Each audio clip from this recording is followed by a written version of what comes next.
Hi there. So today I want to make congee or jo in my Instant Pot pressure cooker.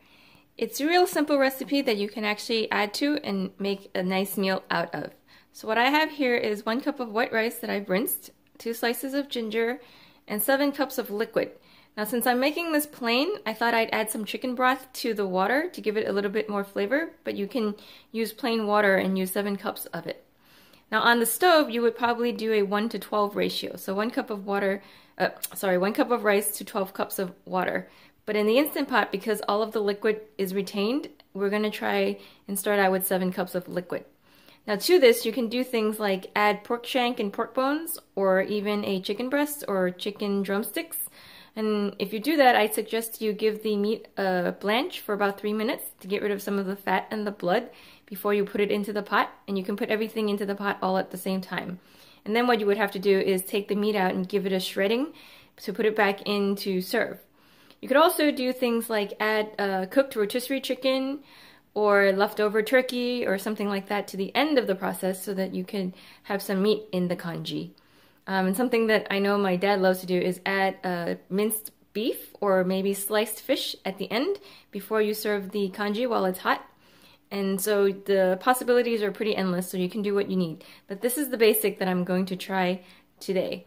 So what you're going to do is put the ingredients into the Instant Pot and set it to 30 minutes on high pressure and let it naturally release for about 20 minutes. So that's what I'm going to do right now. So first we're going to add in the ginger, like that. Then the rice.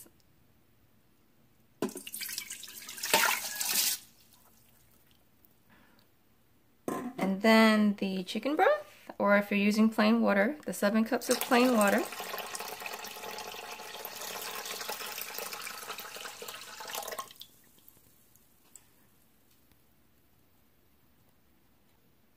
Then you're going to take the lid and put it back on. And remember, you want to put it all the way in.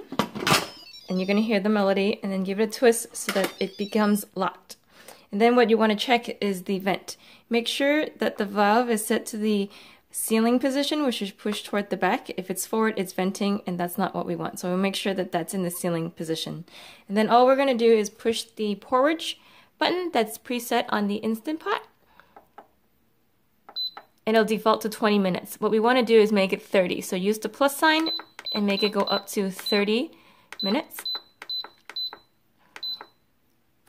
And then let go, and then in a few seconds it'll beep and it'll start the pressurizing process, and that should take about 10 minutes. After that, it's going to take 30 minutes to cook and then about 20 minutes to depressurize. So what we're going to do is let the pot cook for about 50 minutes or so, and then I will come back and see what it looks like inside. So the pot took about 15 minutes to come up to pressure, and then it cooked for 30 minutes. After that, it went in keep warm and it naturally released the pressure. Since the pot didn't need to be attended, I actually walked away for a while, so it actually has been 39 minutes since the congee has completely cooked. So what we're going to do now is open the lid and see what it looks like inside. Now you do want to be careful because the surfaces are still really hot, so they can burn you if you touch it. So I suggest you still use some kind of towel or glove to take the lid off of the top. And you also want to make sure that the valve is in the down position. It's been long enough, so the pressure has definitely been released, so the valve in my pot is on the down position. So just to be safe, I'm going to flip the manual valve from sealing to venting to make sure that all the pressure is out. When you do that, you can see that no air is coming out, so that means there is no more pressure inside the pot. So now we're just going to take the lid off. And you're going to give it a twist, and you'll hear the melody, and then you can take the entire lid off. Be careful, the liquids are still really hot. And you can either set the lid aside or actually put it on the either side of the Instant Pot, and it'll just hang right there, just like that. And we're going to give the inside contents a stir to see how the congee looks.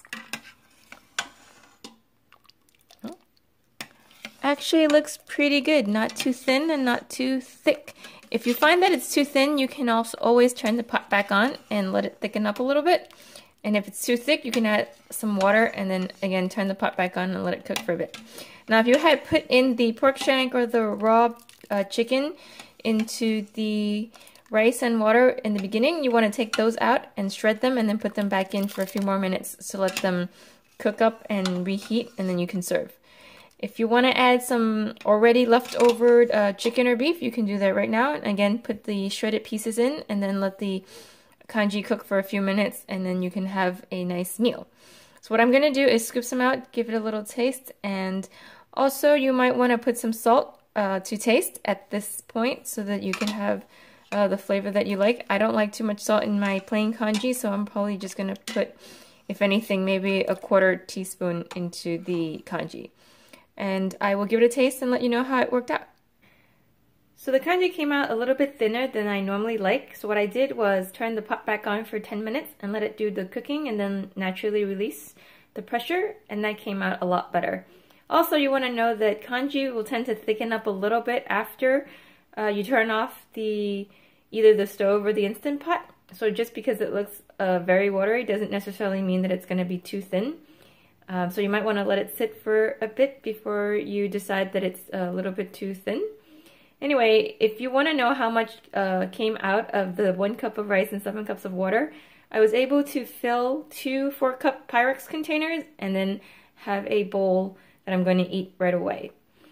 So I hope you enjoyed this video. I definitely enjoyed making this congee. It was great because I actually got to walk away and didn't have to worry about stirring the pot or something boiling over or anything sticking to the bottom of the pot. So I hope you enjoy your congee. Thank you for watching, and I will see you again next time. Bye!